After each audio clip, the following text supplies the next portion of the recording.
What's up, guys? Thanks for coming back in. A lot to go over in this game. Um, I don't know, a lot of interesting things to talk about that kind of thought would have been fixed and whatnot, and some not fun conversations that need to be said about some personnel. I guess let's just dive right into it. First of all, Oregon I mean, if you watch Sleepers Media, they'll say that whenever a team or whenever we play bad against a team, that they just say, our fans just say, well, they just shot the crap out of the ball. Well, I don't want to say that as an excuse because if you look at their percentage, it's not like they shot it well at all. I mean, 5 for 25 for 3 and 44% from the field. So it doesn't look on paper that they did anything awesome. But when you go back and watch that game, defensively for us at the start of the game, we went out there, we played hard. It looked a lot better. It looked aggressive. It looked like people were in the right spots. It looked like it was carrying over from the Maryland game. And then and we forced them into late shot clock situations. And then, they did make some tough shots. And part of that having to do with Nate Biddle. And going into this game, I don't think that we thought that he was going to be playing. I don't know how much that affected the scouting. I'm sure that they had an idea of that he could play. So, but that definitely changes this Oregon team as well. I mean, he even last year he was one of the better players in the Big Ten conference. So it's not like they're not a good team on paper, and they're not a good team, and we should not have only won by what we did. But when you add him back, their whole play style and just their whole offense, all of it is a completely different ball game. I mean, he is definitely a good player, um, and it showed. He ended up with 23 points. He only had 1 3, but I thought he got way too many wide open looks at it because we did know that he was their best shooter. But yeah, I mean, I don't know. There's a lot to go over. Start of it at the beginning of the game, I thought Braden was playing really aggressive. Obviously, he looked really good offensively. Was coming off that ball screen, getting to his mid-range shot. He hit a 3 as well. But at the end of the game, he ends with 13 points and he's 5 for 12. And he ends with 6 turnovers to 4 assists, which is not Braden, right? That's not what we're used to seeing from him. But I gotta say that there are times right now, and believe me, there's no other point guard that I would want running the show for our team. But there have been multiple times this season, UCLA game, you've seen it less in the Illinois game, but you've seen it in the Indiana game, where it comes down to clutch moments or important plays, and he doesn't quite seem to show up at times. And it's not even necessarily missing a shot. A lot of it has to do with turning the ball over. And I don't think it's anything to do with him not being capable of making those plays. I don't know if he's getting rushed or what it is, but there's been multiple, 6 turnovers, and I felt like maybe 2 of them were forced, and all the other 4 were just bad passes or forced passes or misreads. And from him, that's just uncanny. That's not what we're used to. But to make a difference, I mean, this team pretty much right now has been playing through our stars. And if he's playing like that, handling the ball that way, we're not going to be able to do anything, right? We play Nebraska on Tuesday, and if we play remotely like this, there's no way we even hang. And that's a problem. That's a big problem going into that. Do I think it's going to change? Yeah. Am I going to change my thoughts on where this team can be? No. You know, because we still won, right? We found a way to win. We had to grind it out, but we got the win. And when we look back and see games like Indiana and UCLA, we lost those ones. We could have still just lost this one, and obviously we shouldn't have been in this position, but um, but we won, and that's what matters. And obviously there's things to change, and I think things will change. Um, but you know, defensively, I thought we looked a lot better at the beginning of the game. Towards the beginning, it just looked like we forced them into some tough shots, but and they hit some of those tough shots, which was part of the reason that they were still around in the game. But I felt like we were in better positioning and in the right spots, but that didn't consistently happen throughout the game. That the energy switched, and then there was multiple times where we had mismatches on Biddle, where Braden is fronting him or Lawyer was on the backside of him, and I thought they were just unnecessary. A lot of it, there'd be a ball screen up top or something, and then those two would just switch. But Biddle would already be in the down low, and I think it's on Clough and it's on Trey or whoever it is to realize that we got switched back, because you can switch back without them allowing to get a pass over. If the ball gets swung the other way, switch back, switch back, switch back. But I just thought there's too many times where one of those two or even CJ would just get stuck on Biddle, and then he'd get it right where he wanted it. And I think, we let him almost beat us because we allowed him to get the ball, and I just didn't think we did a good enough job stopping the entry pass and just stop from getting hit where he wanted. I will say, I thought his whistle was a little crazy at times, and that's not taking away from the game that Oregon played. But he shot 14 free throws, and their team shot 16 as a team.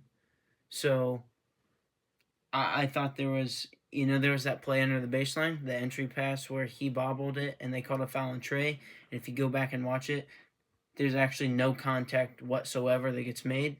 I was really surprised that didn't get, looked at. But, what can you do? Officials are people too. Jakari did not look good offensively in this game. He looked sporadic, and when he got shots, I think he shot 3 threes. Yeah, and I'm pretty confident all 3 of them were wide open, and they were some bad misses. It wasn't just a good looking miss. They looked like bad misses. They clunked it on the rim pretty hard, and we just can't have that. I do question at times why he comes in as much as he does, because he played 15 minutes, but we only had 21 from CJ, and I think when Jakari has games like that, and Omer played 14, which is more than he normally does right now, but with Jakari shooting like that, I would prefer to have CJ in, because offensively, in this game he's 1 for 4 as well, so it does look a little different because those are each other's replacements, and neither one of them shot well, including Omer as well. But I think right now we've got to lean on our stars, and Fletcher was back, but Braden didn't play very well, really at all. I know at the beginning of the game he really took over, but after that it just seemed to go straight down, and it's not something that we're used to seeing again, especially because this is a team that's led by those 3 of Trey Kaufman, Ren Braden Smith, and Fletcher Lawyer, and we're led by them, and they have so much consistency for the most part leading up to now. but they just have so much experience. And so some of these mental mistakes are things that just look uncanny and things that shouldn't be happening, and yet they just keep repeatedly happening right now.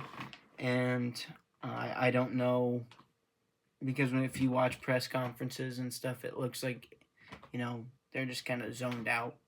I don't know if they're just getting bored or what's happening, but this level of play just can't continue.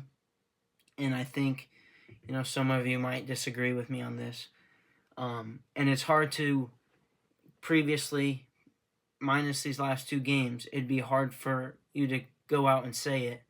But I believe, and I think if you watch on the court, it's easy to see a lot, that Fletcher Lawyer is the vocal leader of this team. And a lot of people would say that the leader is Braden. And if you watch Braden or Trey, they're more lead by example. So they go out and they're doing it, and that gets people to follow. Fletcher is more of a vocal leader and riles up, the others. If you watch a lot of times when they do that, like on court, huddle, Fletcher's the one that's bringing him in. He's doing most of the talking. And I think, there is something that needs to be said. And I know previously you don't really, it'd be hard to listen to him having that stretch of really bad games of him. But now he's got two good games back to back. I think something needs to be said to Braden of his level of play, because if you look at those turnovers, a lot of them were just, he had that one where he dribbled to the right wing and then just turns around and passes it right to the other team. I just think there needs to be like conversations to be had of like, this is our time. This is the only chance we're gonna have to get to the national championship as those three. And it just doesn't look like the lack of focus is there, and it just doesn't look like they're like meshed together right now, as a whole, as a team. And that's not saying that Braden's not hustling or anything, because if you watch the game, he's obviously diving on the floor and having, he's giving effort. But there is too many times where he throws the turnover and he goes, and then doesn't quite hustle back right away. And again, there's no other person that I want to be running our team, but you can't do that. If that's how we react to a mistake, the likelihood of making another mistake right after that goes so much higher up. Because if we just throw our hands and complain every time, we're not going to get any better. And our play isn't, like, our shots aren't going to magically start falling if we're just stop giving up. If you watch the Indiana game, it looked like, even when they weren't hitting shots, they were go, go, go, go, go. They were together. They're like, we got to win this game. And there's too many times it just doesn't look like it's there. And in these past two games, it's looked better from Lawyer, because, that energy is always better when you're hitting shots. So that's good on his end, and Braden's looks better. But as a team, the rest of them, why aren't we getting hyped? And why aren't we like, turnover, all right, get the next one. There's too many times where we're just, and a lot of it is Braden. And again, I've got his jersey, like, big fan. I got a picture with him. Like, I was stoked when I got that picture. You can ask anybody I was with. I was freaking out when that happened. But, like, this level of play is, one, we're not used to it from him, and two, he's got to snap out of it. Yes, Big Ten plays have a lot of good games, but in these moments where we need him most, he's throwing his hands up. Got to get over it, got to get to the next play, and got to just continue to push. And right now, it just, it's just not looking good. Our consistency has been bad. There was multiple possessions where that ball movement looked great. I think it was on and out of bounds play. CJ drove middle, passed it to Braden. Braden drove to the left block area, kick it to the middle to Trey, shot faked, passed it out to Lawyer, triple, right? there was multiple possessions where we had really good ball movement and it looked good as a team, and then there was other possessions where it just looked like, do we even know how to play basketball? What is going on here? And we just can't do that. We have got to get back on our consistency like we had early on in the season. And when you watch it, I have a lot of questions on why this is going on. Obviously, people cannot play their 100% best all the time. That's just not how it works. It's not how it works in anything, especially basketball.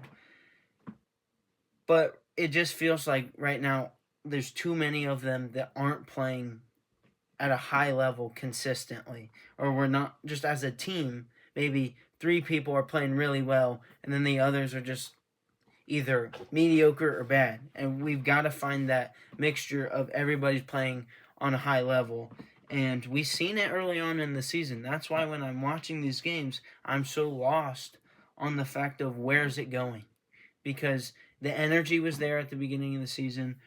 The scoring, the defending was so much better. And yeah, you can say some of strength of schedule and stuff like that. But in this stretch of games, in a harder game, why would you not want to play that much harder?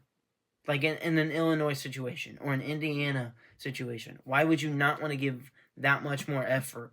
Because you know what that means. You know how good the other team is, what it means for you to beat that team.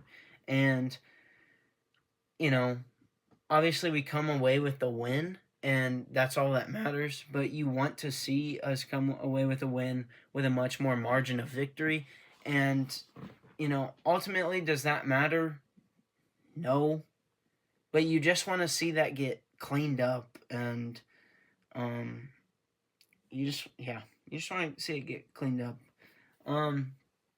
Rebounding, we beat them by 4 rebounds, 32-28. And this is a conversation of the personnel that I said. Clough had 2 rebounds in 20 minutes of play. One was an offensive rebound. I don't believe that's correct, because on that one play where he missed like 2 shots in a row, he got both rebounds. But it says he has 1 offensive rebound, 1 defensive rebound. Anyways, he has not been playing to the level that we need him to play, because defensively, I said this previous video, defensively is a liability. And if he's not grabbing rebounds, he's not doing anything for us, especially when he has 3 points and he's 1 for 3. Right? And he's 1 for 2 from the line. He's not doing anything for us. And, him compared to DJ, I thought Daniel had such a good game. And I know there's plenty of Purdue fans that are iffy about Daniel. I thought, and yeah, they're lower competition, but Oregon's backcourt is what runs their team. And I thought Daniel had a really good game. In my opinion, I thought positioning-wise, he was just always in the right spot. Defensively, I would like to see when he is being posted up, I would like to see him not play on one side of a hip, because a lot of the time he was playing on the opposite side that they're probably going to spin. So I'd like to see him get more straight behind him and wall up that way. But even then, defensively, I thought he was in the right positions. Offensively, I thought he screened and rolled well, being in the right spots, which is an upgrade to what we have seen at times from him throughout the season. But that's just good. In these past few games, he is definitely, in my opinion, he's outplayed Clough. And yeah, Daniel played 20 minutes, Oscar played 20 minutes. In those 20 minutes, Daniel was 3 for 3. He had 9 points, and he was 3 for 3 from the line as well. He had 4 rebounds to Clough's 2. And I guess he had nothing else on the stat sheet for that. And he only had 2 fouls, which Clough did as well. But I just thought overall he was in the right spot.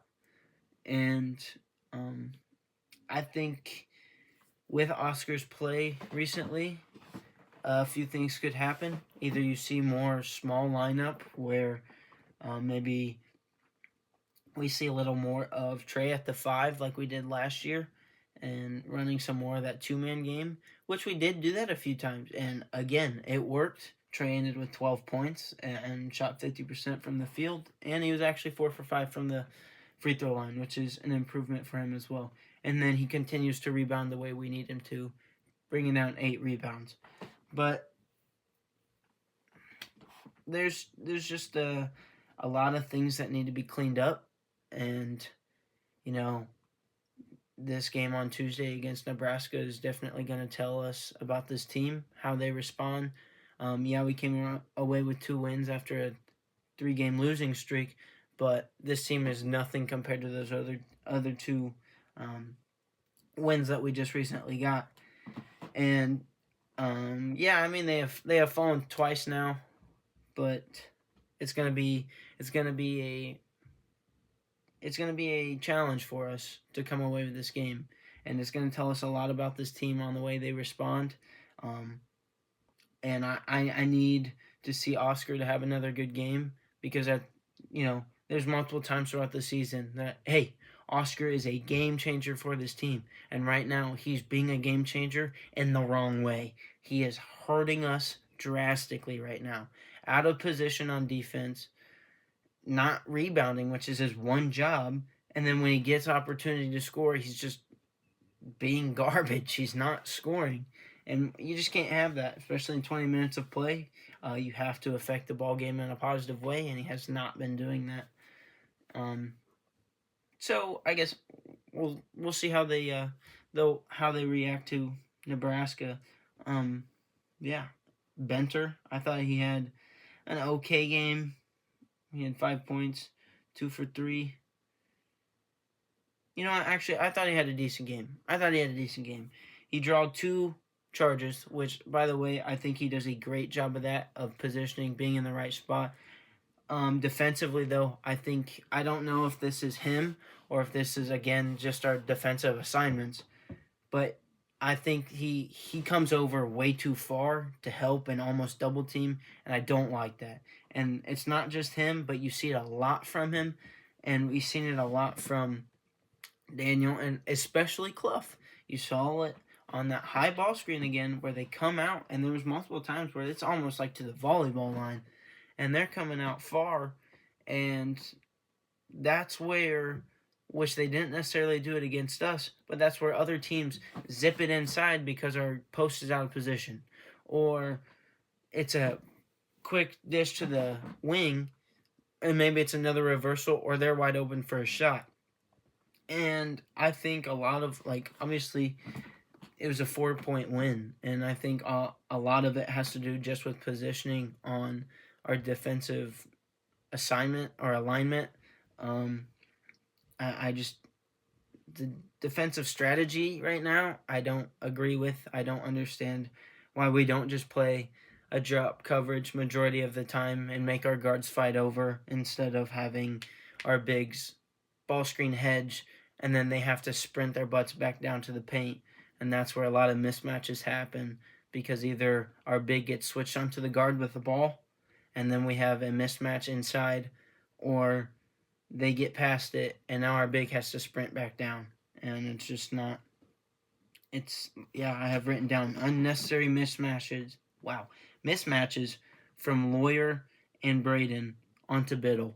There's multiple possessions where he's got one of those 2 guys on him, and you can't let a 7-footer get a mismatch on your guard at any given time just because you're sending your big out to the perimeter. We just kept getting overextended and then bad switches, and I don't think that Oregon even capitalized on multiple times. What's his name? Wei Lin. He had 3 attempts in the corner from 3. Or he had 2 in the corner, he had 1 up top, where he missed them, luckily, but he was getting wide open shots because of bad rotation. And it's because 2 guys are guarding the ball screen, and then there's not rotation after that. And I think that more has to do with our strategy than it really does them as players.